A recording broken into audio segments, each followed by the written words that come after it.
nako! Marcos Jr. na naman, Gago inyo, mga tanga! Ano ba? Gago! Lahat na lang Naghintay ka ba? lahat na lang Wala trabaho na, mo na, no? surprise! Parang ano na, pang ano ka lang pala, pang service crew ka lang pala, hindi ka pala presidente. Tignan natin yung mga comments dito, no? Natatawa nga ako sa mga comments. May nagsabi dito, lights, camera, action! Yung bang, alam mo yun, sabi dito, pwede ka na mag-resign, may malilipatan ka na. Isip bata, kaya binansagang buhaya. Ay, nako, Diyos ko po. Ano pa yung mga comment dito? Dude, sabi niya, it's time to fire your PR team. Kaya nga, kasi ano ba, hindi talaga bagay, no? Kasi halatang-halata dito yung kaplastikan, yung pagiging insincere niya. Tingnan nyo ko, no, parang, alam naman namin na diring-diri ka sa mga tao, kagaya nito. Tignan ninyo ito, yan, kagaya ng ganyan. Panahon pa ng eleksyon niya, nung sabi, hinawin niya yung kamay, di ba? Hinawi niya yung kamay, tingnan mo, don't touch me, don't touch me. Tapos, dahil may issue siya sa corruption ngayon, kaliwat kanan, gusto niyang magpakitang gilas by just merely showing na, ito ako, kaya kong gawin yan. Last month, siya, naging karpintero, naging guro, ano pa. Kulang na lang ipakyaw lahat ng trabaho, dahil pakitang tao naman. Akala mo may concern siya sa taong bayan. Pero in fact, hindi.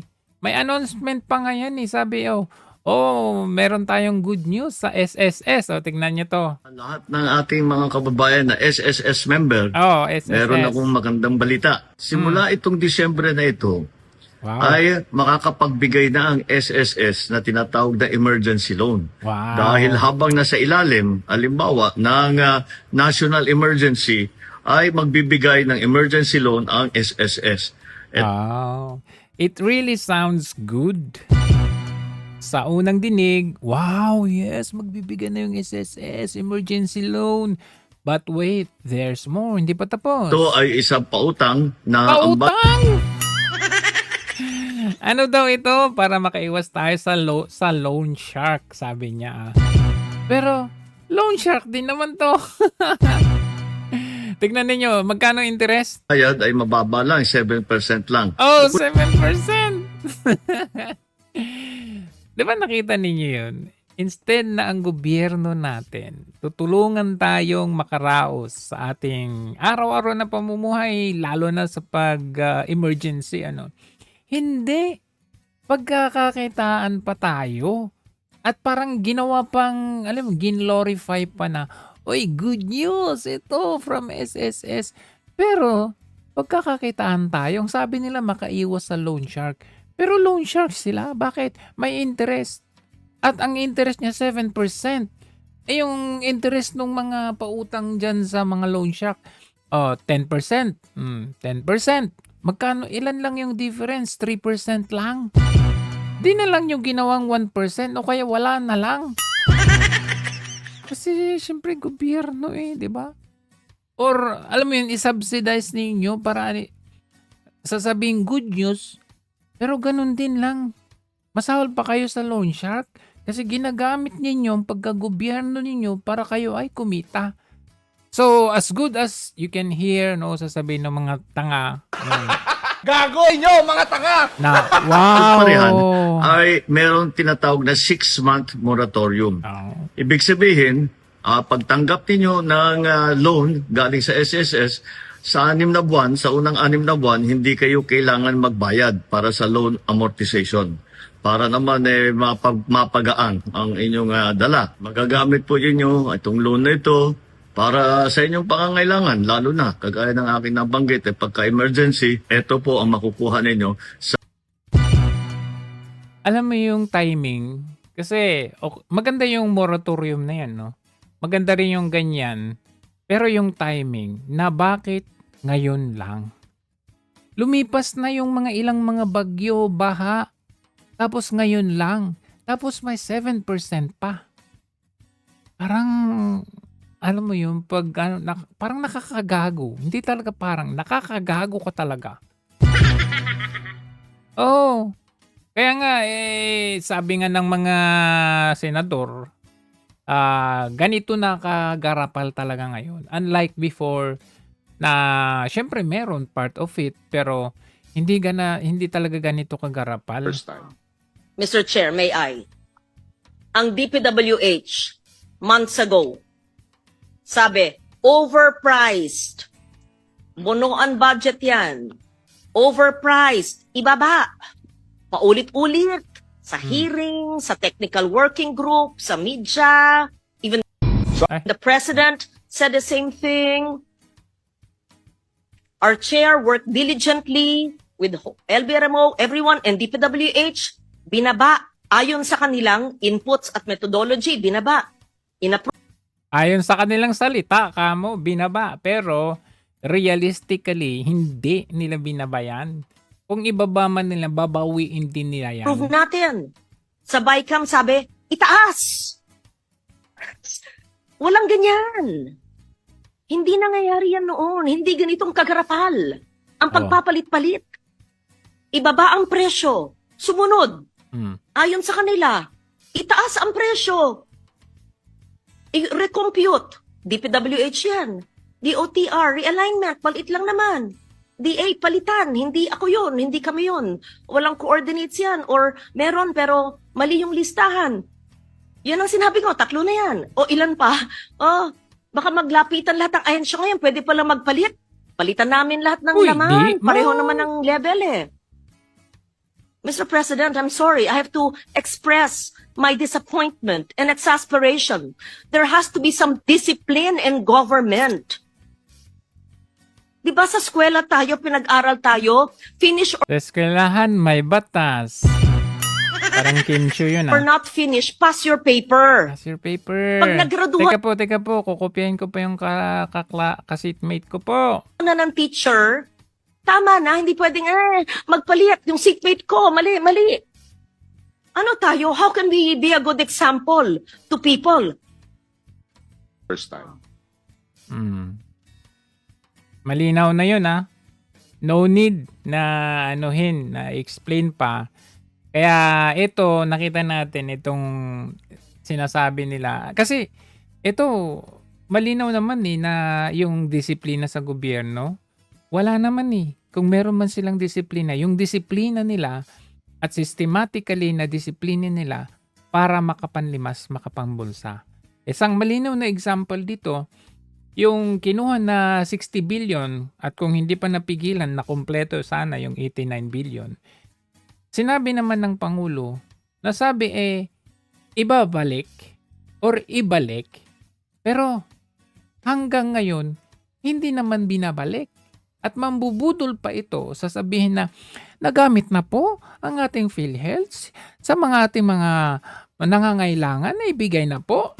60 billion excess funds ng PhilHealth na gamit sa health at social service programs ng pamahalaan. Binigyan diin ngayon ng Department of Health na karamihan sa 60 billion pesos excess fund ng PhilHealth ay napakinabangan ng taong bayan.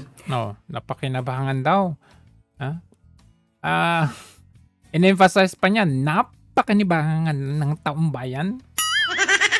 President Marcos has Pero ang realidad, ito. ordered the return of 60 billion pesos po, no? Ano nangyari? Nasaan na? Naibalik na ba ito sa monitoring ninyo? Wala pa. Wala pa silang detalye kung paano isosole. Taga PhilHealth mismo nagsabi, iniintay pa namin ho yung detalye Kung paano kung isosole? paano isosole. Ay, Pa namin nako. Nakakatawa pa nito, no?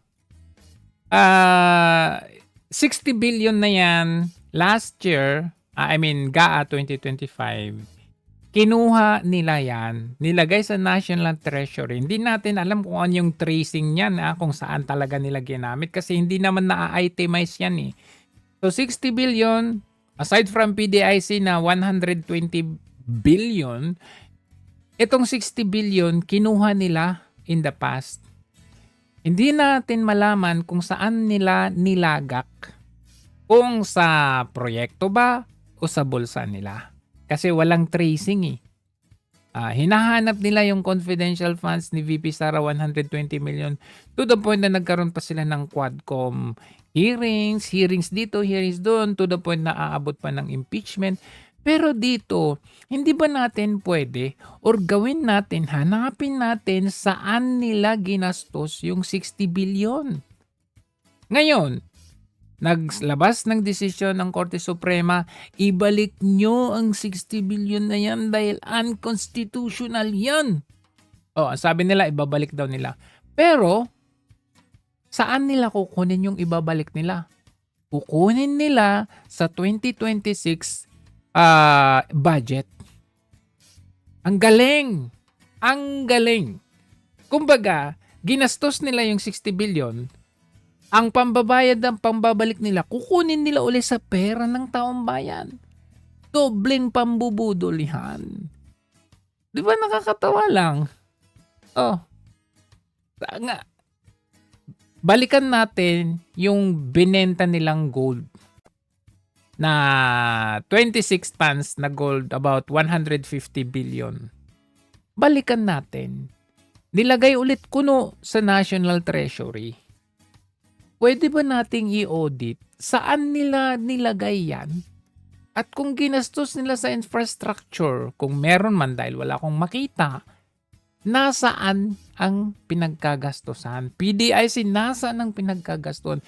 Yan ang pinakamalinaw na talamak, ang corruption under this government.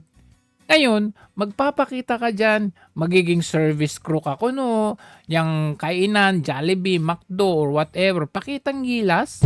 Hindi naman yan ang kailangan ng taong bayan. Maging accountable ka, maging responsible ka sa pera ng taong bayan. Kasi kahit anong pagpapakitang gilas mo dyan, kaya kang napupunta ka sa mga lugar-lugar, walang pumapansin.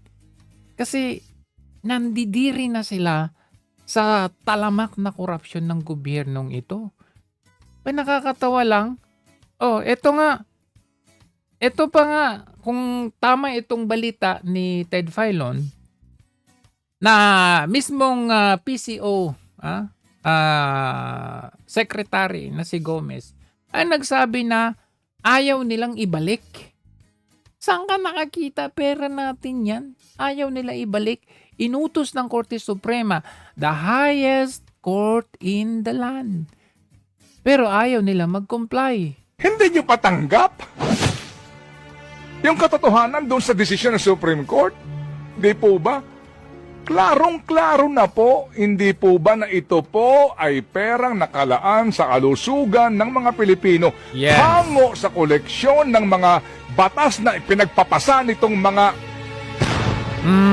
itong mga mambabatas na ito. Mambubutas. Sakto yung provision kung saan pupunta yung pera. Tapos ayaw nila. Hindi po ba? At dapat nga daw po hindi kinakalikot yan. Tama! Tapos sasabihin nyo, hindi. Posibilidad ng mag-file pa ng motion for reconsideration. Motion for reconsideration. Mga hunghang talaga kayo? Ano to? Normal case? Na parang civil case lang na magmo-motion for reconsideration.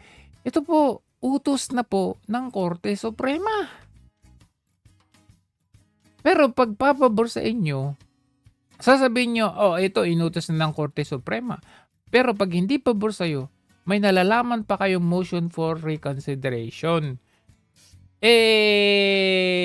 Sa kabila ng lahat, ito namang mokong na to, matalino daw. Napakatalinong magbigay ng guidance. Paano siguro kung merong pinagkatalinuhan ito, matalinong mangbulsa ng pera ng bayan. Pero yung pagiging readiness ng isang presidente, pagiging serbisyo publiko, wala, hindi, bobo yan, bobo. Kita ng adik na napakalinaw ng isip. Na ang alyansa, buo po lahat Ano? ng Ayusin mo. lahat ng kandidato At napakagaling magsalita. Napakatalino.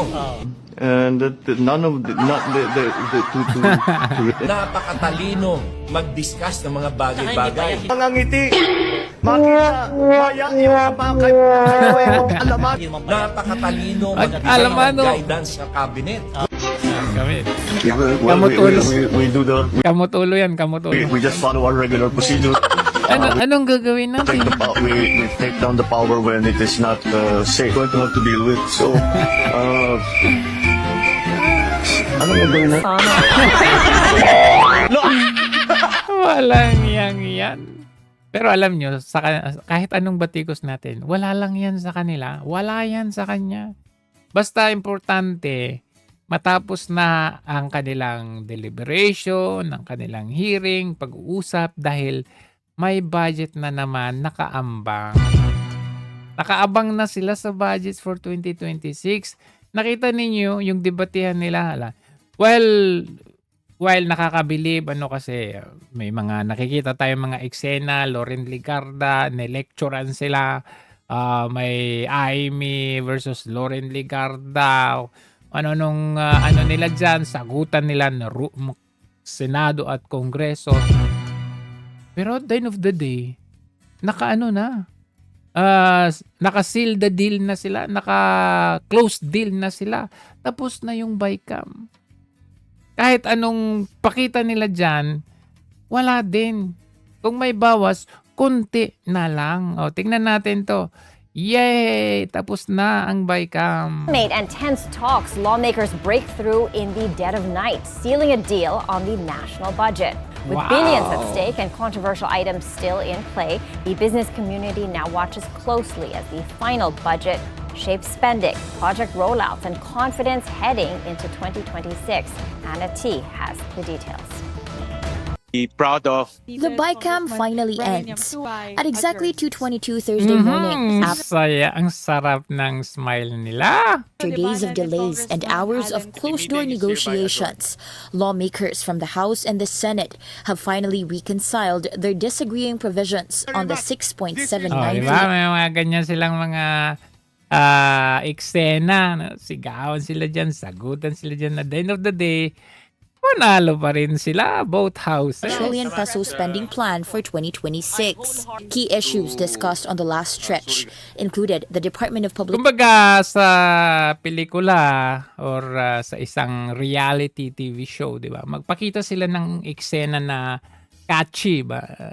Catching the attention of the viewers. Uy, shit, nag-away sila. Uy, sagutan sila. Uy, ang ganda ng mga PR stunts nila. Pero at the end of the day, sila pa rin. Public Works and Highways budget, unprogrammed appropriations, and special purpose funds, sectors that had previously triggered deadlocks and postponements. Senate Finance Committee Chair Win Gatchalian said the final version of the budget was designed to be free of overpricing and built around transparency. Ang higit sa lahat, itong budget na ito ay corruption-free. Wow. One of the biggest breakthroughs came from the DPWH budget, which the BICAM approved at 529.6 billion. Ang savings na nakuha ho natin is 20.7 billion pesos. No? Yun lang. Ang na-save down natin, 20, alam? So ito po yung 20.7 billion? Savings na nakuha ho natin from the reduction of overpriced materials.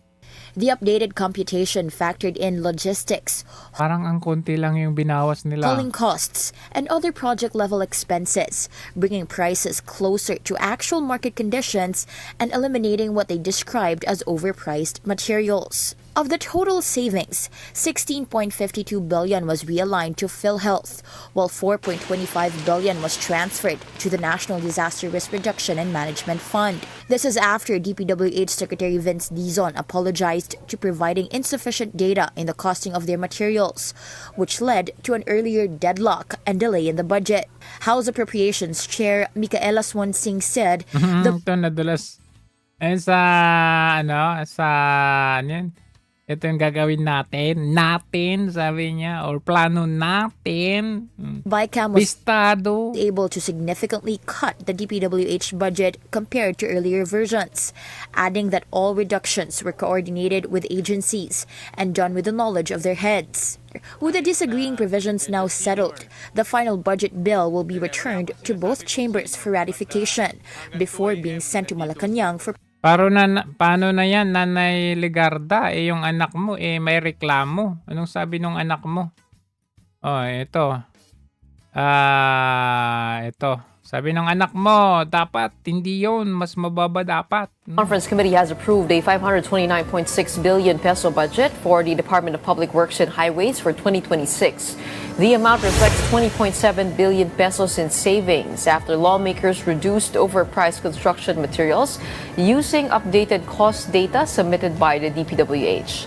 Senate Finance Committee Chair Senator Win Gatchalian said the adjustments made project costs closer to actual market prices, reduced from its original proposal amid concerns over overpriced and first of all, this development from the BICAM finally approving the DPWH budget, reducing its budget by 20.7 billion down to 520. Ano masasabi ni anak Leviste kay Nanay Ligarda? 9.6 billion for the DPWH. What are your thoughts on that? Is that enough of a reduction? Better than nothing, but the price of the road projects in the DPWH budget were actually proposed by the DPWH initially to be reduced by as much as 50% for asphalt projects. And there's a reason for that, because in my own district, I saw that the asphalt projects were around 100% overpriced compared to the market. And I hope that even the bidding process can achieve these further savings, but I think it was because of a lack of time that a deeper cut was not approved. Oo, so pwede na ito sa ngayon, tingin mo? Dapat mas mababa pa, pero dahil kulang ang oras para ibaba ang presyo sa budget, dapat ibaba na lang ang presyo sa bidding. Kasi parang nalilimutan ng taong bayan na yung presyo na ibinibigay sa budget ay dapat yung ceiling lang. Pero sa pribadong sektor, kung ano man yung budget, minsan 10, 20, 30% ipinababa sa bidding. Kaso ang lumalabas na DPWH ay 1, 2, 3% lang ang ibinababa sa bidding. Kaya kung mag-implementa ng mga reforma sa bidding process at hindi tatanggapin ng DPWH ang mga bids na hindi malaki ang ibinababa, then pwedeng mag-savings pa ang DPWH beyond what was approved in the budget. Pero Leandro, I do remember having you over here on the show, and you were proposing an across-the-board cut for the DPWH budget by as much. Biruin ninyo yun. Sabi ko nga ang dami nilang mga PR moves dyan, no? Nagdebate, nagsagutan, but at the end of the day, okay pa rin naman. May bawas, konti. Tapos, yung reason kung bakit tinapos na lang nila yung BICAM, kasi kulang yung time. Bakit hindi kayo kulangin ng time? Inuna ninyo yung hearing ng laban sa mga Duterte. So talagang kukulangin kayo ng time. In fact, ilan na ba ang batas ang pasabatas ng kongresong ito? Pangalawa, inulang daw sa time kaya pinasa na lang. Sabi ni Kong Leviste, kulang pa yung bawas nila. Dapat mas more pa yung ang bawas nila. Ibig sabihin, pinasa lang nila ito kahit kulang pa dapat ang bawas nito dahil kulang sa time. Biruin ninyo yung epekto nito sa kapangkabuhayan or sa kababayan or sa bansa natin na ipinasa na lang ang BICAM deliberation nila. Okay na lang. Eto na lang. Bawas na natin ng konti. Konti lang. For the sake na walang masabi ang taong bayan, ito, may ibinawas tayo doon sa insertion. Ito, okay na yan. Pasado na yan. Okay na yan. Kulang na tayo sa time. But without thinking, the effect doon sa pangkabuhayan ng taong bayan na sana mas makatipid pa ng mas malaki. Kung mas malaki ang ibinawas, ito, kulang eh. Kasamaan ninyo sa Kongreso ang nagsabing kulang. And in fact, kahit ako, nakulangan ako. Ilan lang naman yon. Although malaking bagay yun, pero just because kulang sa time, okay na yan? Ganon? Parang mediocre ba? Parang okay na yan. Huwag na natin pag-anuhan yan. Okay na tayo, magbati na tayo. Tama na lecture. Mga ganon ba? Samantalang, yung liderato nila involved doon sa insertion. Alaki, trilyon ang insertion.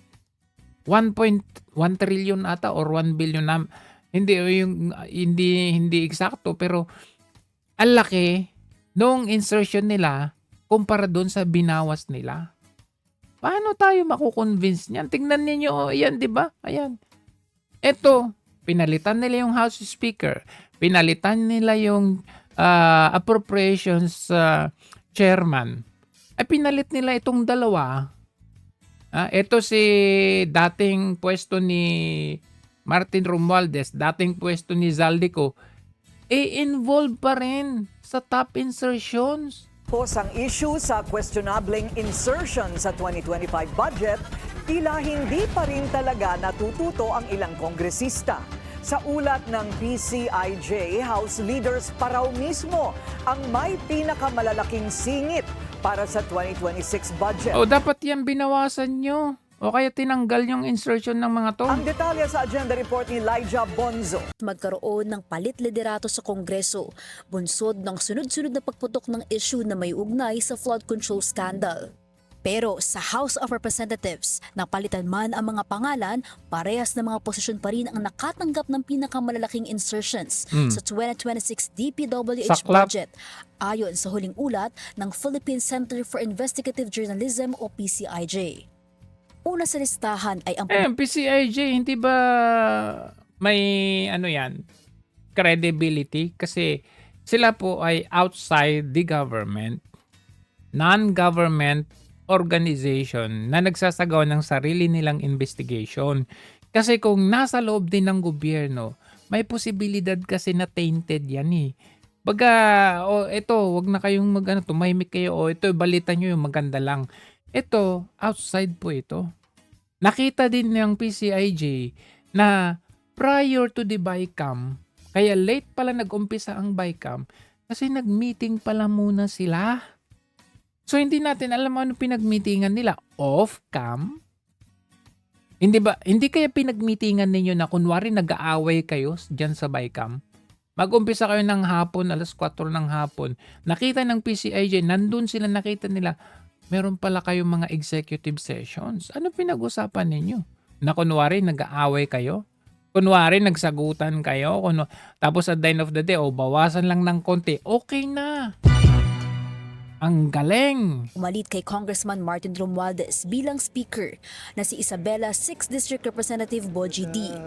Ang distrito ron ni D ang nakatanggap ng pinakamalaking insertion mula kasi sa isinumiting... grabe naman yan. Insertion niya 2.6 billion. Wow! 2.680 billion. Kaya naging ang proposed budget ni si Dizon, ang nag-proposed budget 1.1 billion. Tapos nag-insert si Boji D 2.6 kaya naging total niya 3.7 billion. Wow talaga. Wow builders talaga kayo. Proposal ng DPWH, tinatayang 1.1 billion pesos lang ang allocated. Pero tumripli ito sa 3.1 billion pesos sa House proposal matapos magkaroon ng halos 2.7 billion peso insertion. Pangalawa sa listahan ang pumalit kay resigned Congressman Zaldico bilang Appropriations Committee Chair na si Nueva Ecija 1st District Representative Micaela Swansing. Sa initial proposal ng DPWH, 1.6 billion pesos lang ang allocated sa distrito ni Swansing. Pero dumoble ito sa 3.4 billion pesos. Dito naman sa kanya, ang proposed budget ni Dizon, 1.6 billion. dinagdagan, ininsertan ni Swansing 1.7 kaya naging total 3.4 billion pesos. Ang Katapos ng galing! House Budget Deliberation, kung saan nagkaroon siya ng tinatayang 1.77 billion peso insertion. Kudarat 2nd District Representative Bella Swansing na nakatanggap ng 3.9 billion peso allocation Grabe, matapos ano? ng tinatayang 1.6 billion peso insertion. Sa kabila naman ng resignation bilang speaker at pagkakadawit sa mga nakatanggap umano ng bilyong-bilyong kickbacks, ang presidential cousin na si Romualdez ang isa raw sa mga nakatanggap ng malaking bulto ng 500 billion peso allocable at non-allocable funds ng DPWH. Nakatanggap ang distrito niya. Nakita ninyo yan. Ayan na. Nakita ninyo yan. Hindi na siya speaker. Pero, Tacloban, Romualdez, First District, ayan. Nakita ninyo, proposed budget is 5.3 billion. 5.3 billion proposed budget. Tapos, insertion niya is 3.1. Insertion, 3.1. Total, 2. Ito binawasan pero malaki pa rin, 2.2 billion. Dito naman nag-insert ng 800 na nagbawas ng 800, naging 3.7 billion. Pero tingnan nyo, sa proposed budget pa lang 5.3 billion. Ang ibinawas is 3.1 billion, naging 2.2 billion. Dito naman is binawasan 821 million, kaya naging 3.7 billion na. Ng 6 billion pesos, mas mababa sa originally proposed na 9.9 billion pesos. Ang distrito naman ni Congressman Bambi Emano ang tanging nakakuha ng mas Wow. malaking allocation sa House Budget Proposal na Grabe, 6.3 billion. 6.35 billion pesos. Sinisikap pa ng Billionaire News Channel na kunin ang panig ng mga nabanggit na kongresista, pero hindi pa sila tumutugon sa aming mga mensahe. Syempre itatanggi nila yan. Kung may nag-akusang may pork barrel ang Senado sa 2026 budget, may secret insertion sa mandaw ang Kamara. Pero tinanggihan ni Speaker Boy G.D. Live mula sa Batasang Pambansa, nangunguna sa balita ang House version ng budget. Jiggy, sa ulat nga ng Philippine Center for Investigative Journalism o PCIJ, aabot daw sa 23 billion pesos ang proposed insertions ng Kamara sa pondo ng DPWH. Base rin nga doon sa ulat, ang Total 23 billion. pinakanakinabang daw sa umuning insertions ay ang distrito ni House Speaker Boy D. Aabot daw sa 2.6 billion pesos ang insertions para sa distrito ni D. Pero giit ni Speaker D walang illegal at palihim na pagsingit ng pondo. Paano walang illegal? Insertion yan. Insertion pa rin yan. Why won't you do it sa NEP pa lang? Para hindi kami mag-isip, bakit sa BICAM nyo ini-insert yan? Tapos sasabihin nyo walang illegal? Paano nyo ma-justify nga na kailangan nyo ng karagdagang insertion na ganyan? Sa panig ng Kamara, Yun yung malinis tanong at namin. tapat daw ang naging proseso sa paggawa ng budget. Lahat daw ng nilalaman ng panukalang budget mula sa Kamara ay dumaan sa tamang proseso. Sa tingin ko, ginagamit lang yung distrito ni Boji D. Pero yung insertion ni Boji D na yan, ano pa rin yan, sa boss nila yan. Kay Martin Romualdez, kay BBM, at kay Lisa din yan. Oo, ganun Dagdag din pa nga yan. ng liderato ng Kamara ay binuksan sa publiko ang lahat ng budget hearings. Giit naman ni Navotas Representative Toby Chanco at Assistant Majority Leader Zia Alonto Adyong, hindi maituturing na insertion ang pondo o dagdag na pondo Nabulok ka na, Tianggo. na dumaan sa second at third reading. Narito ang kanilang pahayag. So natural lang po na tayo ay hihingi ng karagdagang pondo Bakit? sa ating lugar. At kung ito po Bakit kayo hingin ng karagdagang pondo? Kung talaga kayo at sincere kayo, doon pa lang sa NEP, nakadeclare na or dineklara na nyo, bakit kailangan sa BICAM nyo i-insert yan? Yun ang question ng taong bayan. ay pinagbigyan, hindi po yan insertion. There will be Syempre itatanggi ni Tiangco, no? Kasi nakita doon sa report ng PCIJ, I think pang-apat si Tiangco.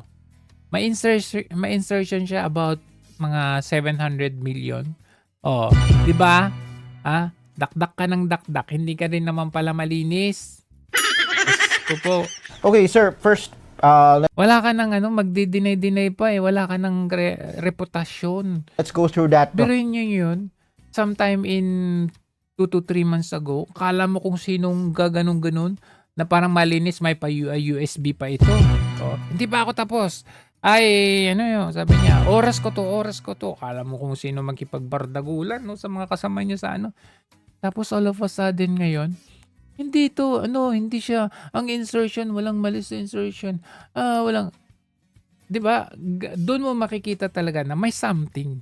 May nangyari dito kaya bakit kung bakit bigla na lang siyang yung biglang turn upside down, pang biglang nag-U-turn na parang ganon.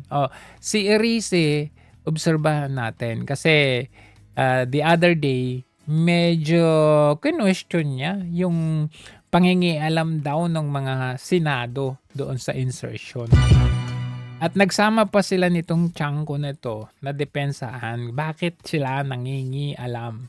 So, obserbahan natin itong mga biglang U-turn na ito. Alam na natin. A point, were there really insertions in your district?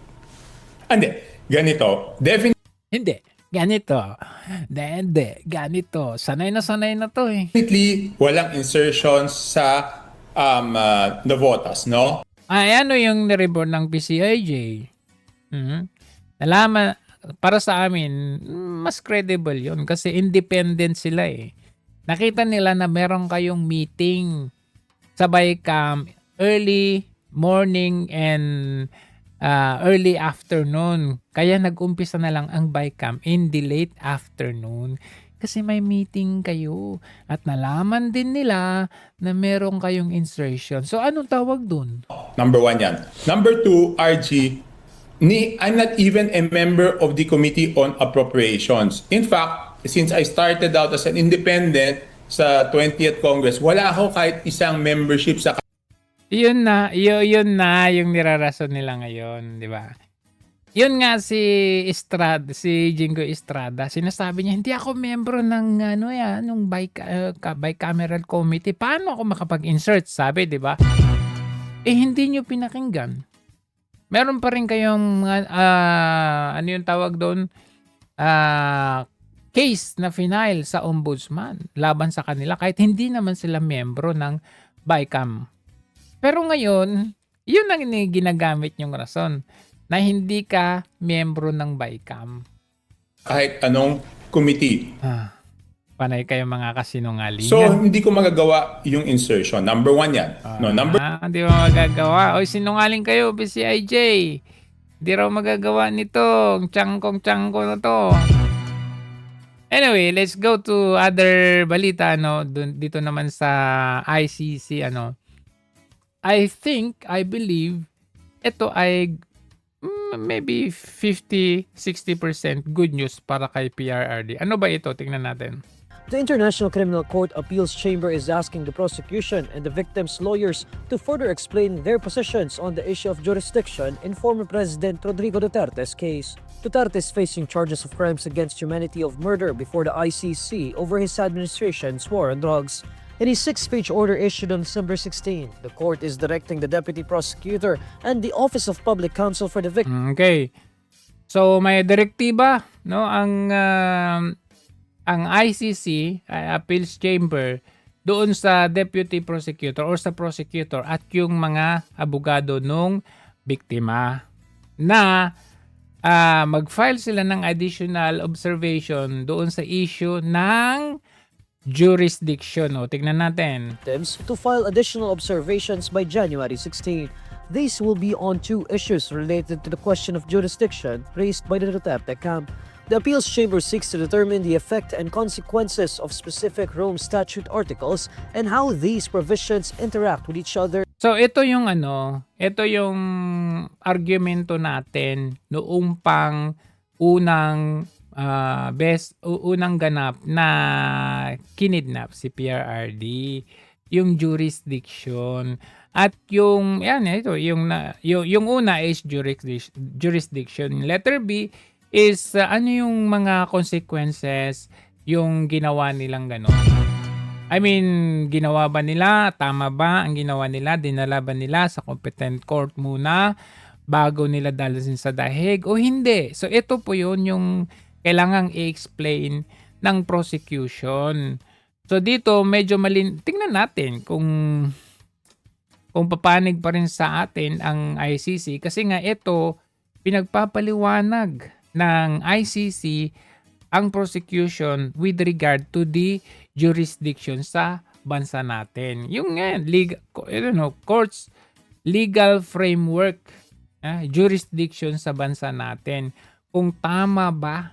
Kasi yan yung issue na ni-raise ng Defense Council nung una pa lang is the jurisdiction.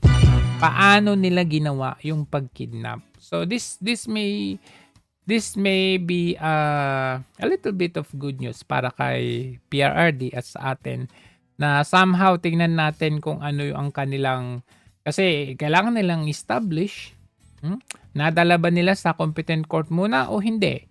Hindi, dinala nila sa Villamor Air Base. That's not a competent court.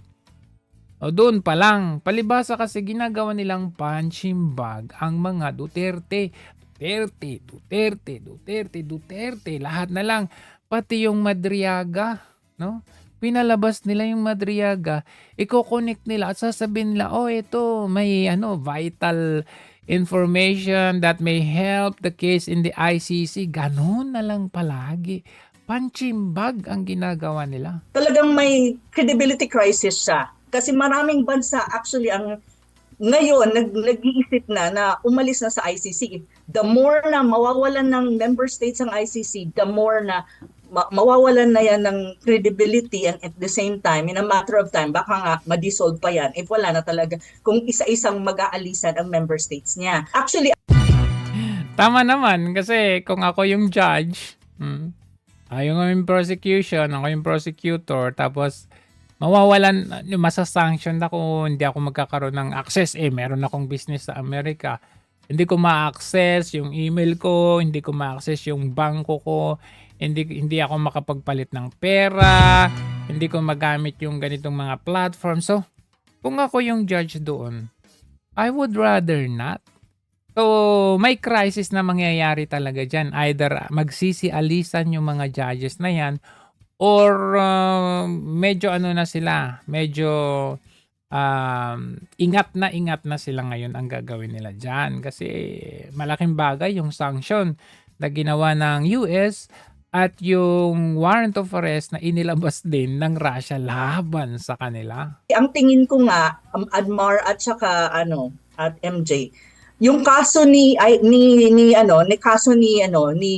former President Duterte, ginagawang trophy ng ICC para lang may masabi siya na look, mayroon kaming achievement. Look, mayroon kaming tao dito na tinatrial na very popular, not only in the Philippines but even across the world. Yun. Di ba? At least, something is happening for the good of us. Ikaw ba naman mawalan ka, maputulan ka ng access sa inyong sariling bangko account? Aba, pwede liga. Sayang naman na ipundar ko dyan, no?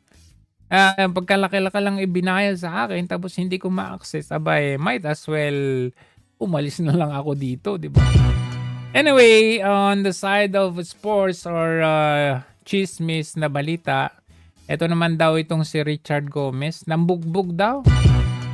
Tingnan nga natin kung ano yung nangyari dito. Po ba yung sulat ni Ginoong Rene Gacuma tungkol nga sa aligasyon niya na nang insulto at nanakit daw po kayo nang kumprontahin siya?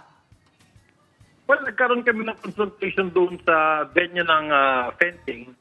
Paano kasi tumawag sa akin yung former national coach namin sa fencing, who is now our national coach from the pentathlon.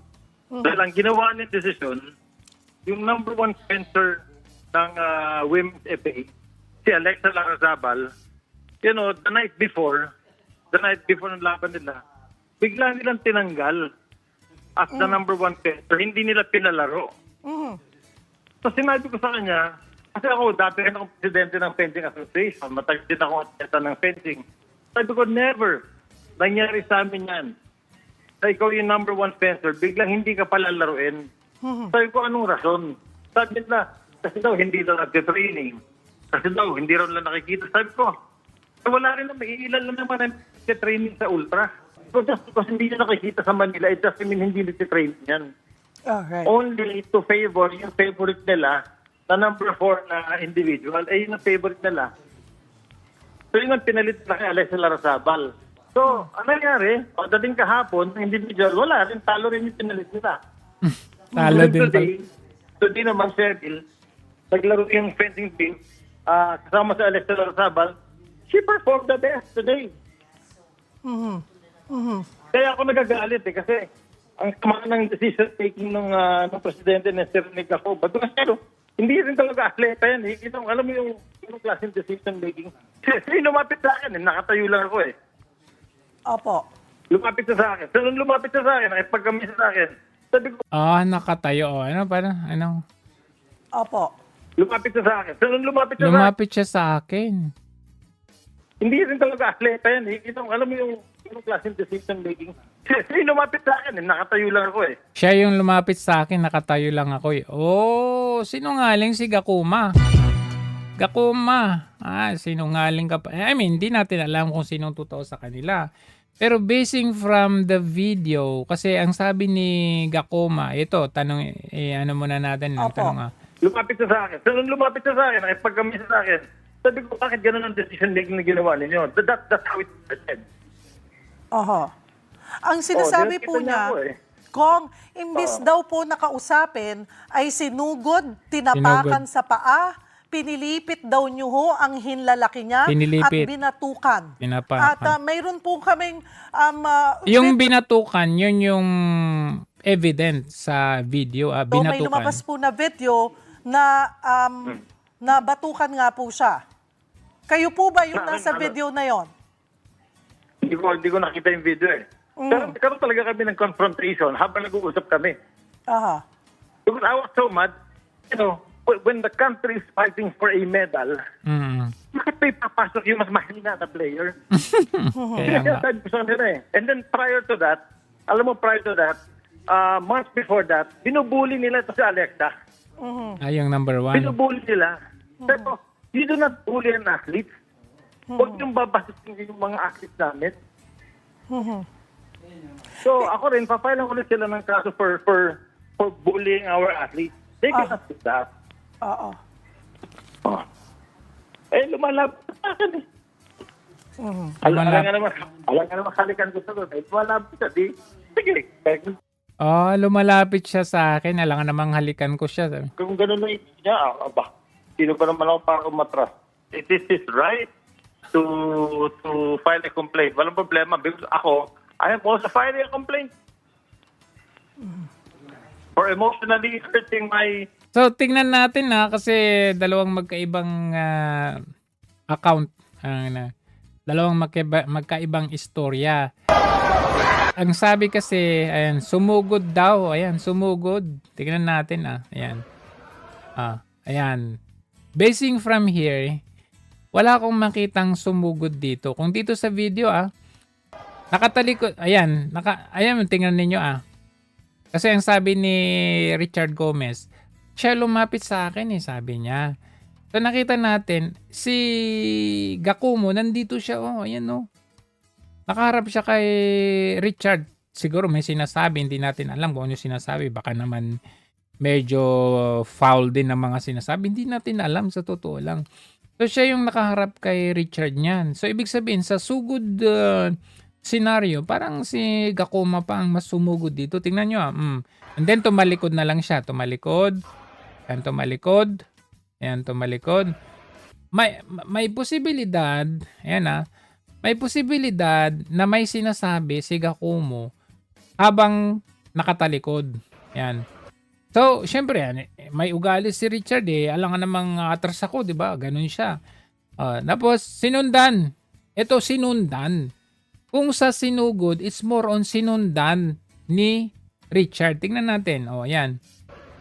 Oh, ayan. And then, batok. Ayan. Oh. Ayan. Binatukan niya. Pero, according to the kwento ni Rene Gacomo, sinugod daw siya, inapakan yung paa, pinilipit yung kamay, pero it does not show that way dito sa video. Oh. Diba? Ganun lang, simpleng batok. Tapos, hindi naman yung talagang malakas na to the point na matutumbakan. Simpleng batok kasi, siyempre, malay natin, may sinasabi nga naman si Gacomo habang nakatalikod siya. Oh. Kalmado, kumbaga, I mean, hindi naman siya yung bugbugan talaga. Oh. I don't see na may sugod dito na ginawa si Richard. Ano, simpleng ano lang ba? Ganun lang, oh. Parang, ikaw naman talaga bakit mo ipapalit yung number 4 doon sa number 1? Ang nakataya dito, karangalan ng bansang Pilipinas. Ay, kahit ako, magagalit ako. Kung ako yung in charge doon sa mga players, tapos biglang pinalitan yung players mo, yung ipapalit pa yung rank number 4. At least man lang rank number 2. 'Di ba? Baka naman shota niya yung number 4, kaya niya ipinalit doon sa number 1 kasi biruin niyo yung skip niya is 2, 3, dalawa, nag-skip siya ng dalawang magagaling. Ang kinuha niya yung number 4, syempre mag-iisip din yung rank number 2 at yung rank number 3. So ngayon, buti sana kung yung ipinalit niyang rank number 4 nanalo. At least walang batukan na nangyari. Tingnan natin ano yung mangyayari dyan kasi sa totoo lang, ito, hindi rin natin alam kung ano, baka may alitan na rin yung dalawang yan noon pa. Anyways, we're going to ICC, kasi itong si Remulla ay pumunta sa United Nations at dito ay nagbigay siya ng speech niya with regard to the fighting corruption. Pero ako duda ako dito, hindi lang ito about corruption. May sideline ito, may sideline meeting ito.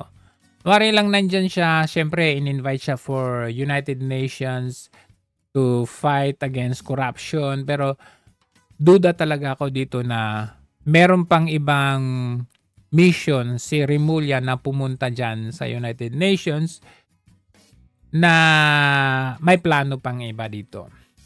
Sige, panoorin muna natin to. Is urgent, operational, and central to sustaining public confidence. Last year, the Philippines convened its 5th State Conference on UNCAC implementation and reaffirmed the priority of integrity reforms. Last year, last year, pinaiwas mo si President Duterte at Bato de la Rosa doon sa ICC, last year yon. Kaya duda talaga ako doon sa nito. Sa pagpunta niya ngayon sa United Nations. Huwag nang pumunta sa mga bansang pwedeng impluwensyahan ng International Criminal Court o ICC. Ito ang mataba ka pa dito, Remulla. Ayon ni Justice Secretary Boying Remulla kay dating Pangulong Rodrigo Duterte at dating PNP Chief at ngayon Senator Bato de la Rosa. Kasunod yan ang pagbasura ng ICC sa apela ng Pilipinas na itigil ang investigasyon sa giyera kontra droga. Kasi dito, hindi sila pwede makialam talaga rito. Sa ibang bansa, kung tingin natin ay may pagkaalangan, they're citizens of the Republic who also need our protection. So we have to tell them, advise them properly. Kasabay kasi diba? Nakita niyo? In-advisean niya na wag pumunta sila PRRD at Bato sa mga bansang may cooperation sa ICC. Wag pumunta. Hindi nga sila pumunta. Pero yung biglang turn of events, biglang pag-U-turn nitong si Remulla, yung hindi pagpunta nila PRRD sa labas, sa sariling bansa, ginawa, nagkaroon ng cooperation sa sariling bansa. Sinunod yung payo niya, yung pala, sisiluhin lang pala sa sariling bansa. Kaya dudang-duda ako dito sa meeting na to Through the Integrity Management Program, jointly led by the Office of the President and the Office of the Ombudsman, agencies committed to preventive standards that reduce discretion, limit opportunities for graft, and strengthen compliance. Our President's anti-corruption strategy rests on two pillars: streamline and digitize government processes. Diba? Ano yung duda nyo? Kung mag-guess kayo Kasi ako, ang duda ko dito. Kaya siya niyan dyan, syempre, may ibang ka-meeting din yan. United Nations yan State parties yan. Pag states parties, kailangan yan, cooperation with the ICC yan. Ganun ang nangyayari dyan, cooperation with human rights, ganyan. So ako, ang duda ko, Siguro pong ating mahal na presidente, kailangan niya pong malaman talaga anong sitwasyon, anong lahat ng impormasyon na ibibigay din po sa kanya ng Department of Justice, sa kanila pong briefer. And then the president can decide on what to do with this piece of information. One thing is for certain, our president naman po decides on, ganyan po siya, very meticulous siya, magde-decide po siya kung nandyan po sa lahat, sa harap niya ang impormasyon at mga options po niya. With regards to, also in addition to that, our former president has unilaterally withdrawn from the 2019 Roman Statute.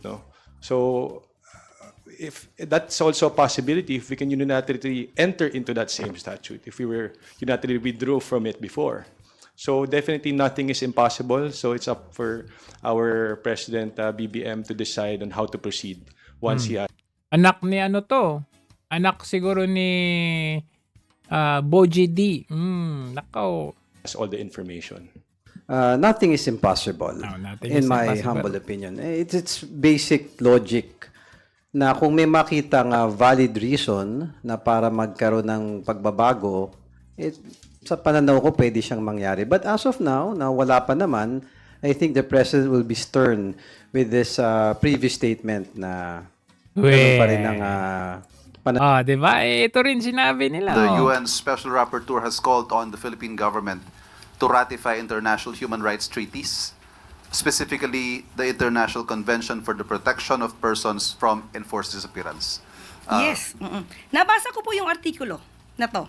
At natutuwa at kinasisiya po natin na napapansin internationally ang ginagawa ng Pangulo at ng pamahalaan para paigtingin ang karapatang pantao at para maaksyonan at pigilan ang enforced disappearances and extrajudicial killings na nagaganap nung nakaraang administrasyon. Nabasa ko rin yung tungkol sa freedom of expression at siguro naman po walang duda na ang freedom of expression ay namamayagpag sa atin ngayon dahil ang Pangulo pa mismo at ang gobyerno minsan ang siyang biktima ng fake news. Pero ang sinabi po at ang suggestion po ng UN Rapporteur, ito po ay magandang suggestion at pag-aaralan po kung talaga pong dapat pa rin sumapit, right? Maging mag-join sa ICC at i-ratify yung ibang international human rights law. So pag-aaralan po ito mabuti natin, Pangulo. Yes, ito hong there is indeed a call from the Special Rapporteur for the Philippines to open discussions for rejoining ICC. Yes. Is this something that's under consideration? Sa aking palagay, opo, at kaya lang hindi po ngayon na pag-uusapan ang bagay na yan. Pero sa mga... last year yan, Last year yan. Ngayon, may posibilidad talaga na ibabalik nila ang ICC na yan. In fact, pati nga si Yorme Isko Moreno, boto dyan. Boto siya dyan. Manila Mayor Isko Moreno says he will support the Philippines' return to the International Criminal Court or ICC if the move will give a good impression to the world. Because we need cooperation. We need the world. We cannot just live on our own as a country. We should continue honoring agreements. We should create certainty in our policy. Yes, why not? The Philippines' withdrawal from the ICC took effect in March. Yan so abangan natin yan, kaabang-abang yan kasi ako malakas talagang kutob ko na isa yan sa dahilan ang pinunta ni Rimulya diyan sa United Nations Convention na yan. Anyway, speaking of the katatapos na bicameral conference isa kasi sa pinagdebatehan diyan is yung railway, yung Mindanao Railway kasi nga wala daw umanong pondo dito sa 2026 budget na ito. Kung ating kung ating alalahanin, ito po ay na-stop or hindi natuloy na proyekto ng Build program. Tingnan muna natin to. Ang proposed 2026 budget ng Transportation Department. Pero bago maaprubahan, nagkainitan muna ang dalawang mambabatas. Alamin kung bakit sa agenda report ni Dexter Ganibe ng Abante. Abante! Mag-isip-isip sila, matuto sila gumawa ng budget nila. Bakit tayo mag-iisip ngayon? Ba't wala sa NEC? Uminit ang ulo ni Senador Loren Ligarda sa kalagitnaan ng pagbusisi sa BICAM meeting kagabi sa budget ng Transportation Department. Nagtataka kasi si Congressman Rufus Rodriguez kung bakit zero budget ang railway system project sa Mindanao para sa susunod na taon. Lalo na anya ang phase 2 nito na nagmumula sa kanyang kinakatawang lugar sa Misamis Oriental patungo sa Iligan. Natapos na anya ang project study na pinaglaanan ng 100 million pesos na budget. Mahalaga kasi anya ang railway system dahil ito ay mabilis at murang uri ng transportasyon. We will know why there is nothing here yet about these two very important railway systems which are good for 22% of our people. Oy, Rufus. Tanungin mo kaya yung presidente. Hindi ba't walang budget yan ng 2025 pa? At ang sabi nila nung in-stop yan, tinisi nila ang China. Kasi yan po ay funded sana ng China. I know, yung balita ayan, halted due to China waning interest. Wala na daw interest. China is allegedly losing interest in funding Philippine infrastructure projects. This has forced the Philippine government to pull the plug on a Beijing-backed railway project. Jackie Manabat tells us more. In a letter addressed to Chinese Ambassador Wang Zhiliang, the Department of Finance expressed that it is no longer inclined to push through with official development assistance funding for the Tagum-Davao-Digos segment or the Mindanao Rail Project. Sayang to, Grabe, Tagum-Davao-Digos na connecting bridge sana, I mean railway. The Department of Transportation had given an ultimatum to the China Export-Import Bank for the funding of what could have been the first Mindanao Railway, but it has yet to respond. We tried to... So anyway, pagkatapos na hindi natuloy niya, nagyabang ang Pilipinas. Sabi nila, okay lang yan, may Amerika naman. Ni Philippine Ambassador to the United States, Jose Manuel Romualdez, na opisyal na nagpahayag ng interes ang Estados Unidos na mamuhunan ng higit sa $1 bilyong para suportahan ang naantala ng Mindanao Railway Project ng pamahalaan. Inaasahang ang pondo ay manggagaling sa U.S. International Development Financial Corporation na kilala ng tumutulong at namumuhunan sa infrastructure at development projects ng developing countries para sa ikauunlad ng kanilang ekonomiya. Ayon kay Ambassador Romualdez, popondohan sana ng bansang China ang naturang proyekto, ngunit napagdesisyonan ng Pilipinas na wag nang ituloy ang pakikipag-ugnayan sa... Wag na daw ituloy. Sabihin nyo, umatras ang China. O nasaan na? Last year yan last year nagyabang kayo na okay lang yan. Hindi na natin ituloy kasi may andyan naman yung US magfa-fund din. Anong petsa na? Ngayong 2026. Ngayong 2026 na budget, walang budget para dyan sa Mindanao Railway. 20% ng population ng Pilipinas is Mindanao. So bakit walang budget? Asan na? kahit walang budget, nasan na yung sinasabi na popondohan ng Amerika? Ibig sabihin, budol ang Amerika. Umatras yung China, pati yung South Korea, umatras din tayong pautangan. Ipinag-utos umano ni South Korean President Lee Jae-myung na huwag ituloy ang 700 billion won o halos 29 billion pesos na loan para sa Ay, mga nako. proyekto sa Pilipinas dahil daw sa korupsyon sa ating bansa. Magkano? Sa billion won, Lee Jae-myung na huwag ituloy ang 700 billion won o halos 29 billion pesos na loan para sa mga proyekto. 29 billion ang uutangin natin, pero yung pinagbentahan ng gold, 100, ilan yun? 150 billion? Saan napunta yun? Uutang pala tayo, 29 billion. Nakakahiya pa dahil umatras pa sila. Bakit? Dahil sa korupsyon. Ito ay September ito na inabisuhan ng Korea na hindi na ituloy ang pagpapautang sa atin. September. And then 1 month later, nangyari naman yung APEC. APEC dyan sa South Korea kung saan pumunta si Marcos Jr. Wala siyang napala. Kasi nga nung September pa lang, corrupt na ang tingin niya kay Marcos Jr. September pa lang, inatras yung pagpapautang sana ng 29 billion sa Pilipinas. Hiya ka. Proyekto sa Pilipinas dahil daw sa korupsyon sa ating bansa. Sa English translation ng isang post ni Lee sa social media, sinabi niyang muntik nang masayang ang bilyong-bilyong pondo na galing Muntik nang mabudol daw sa kanilang taxpayers. Ayon sa investigative report ng South Korean news outlet na The Hankyoreh, suportado raw ng Department of Finance noong November 2023 ang nasabing utang na magpopondo sana sa pagpapagawa ng 300 tulay sa Pilipinas. Sabi pa sa article, hindi raw kinonsulta ng tama ng ating gobyerno ang South Korea hinggil sa nasabing utang. Pero sa inilabas sa pahayag ng ating Department of Finance, wala naman daw nangyaring ganyang pag-uusap sa utang sa kabila.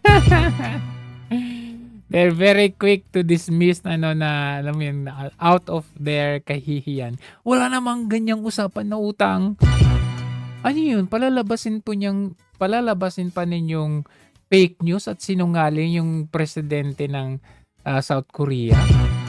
Kabila po niyan, nanindigan ang DOF na patuloy na ipapatupad ng gobyerno ang transparency at accountability. Transparency your ass. So anyway, dyan na po nagtatapos ang ating programa. Ayan, maraming salamat. Ingat po tayo. Patuloy po tayong magbantay sa kaban ng bayan. Ipaglaban natin ang ating karapatan dahil pera po natin yan.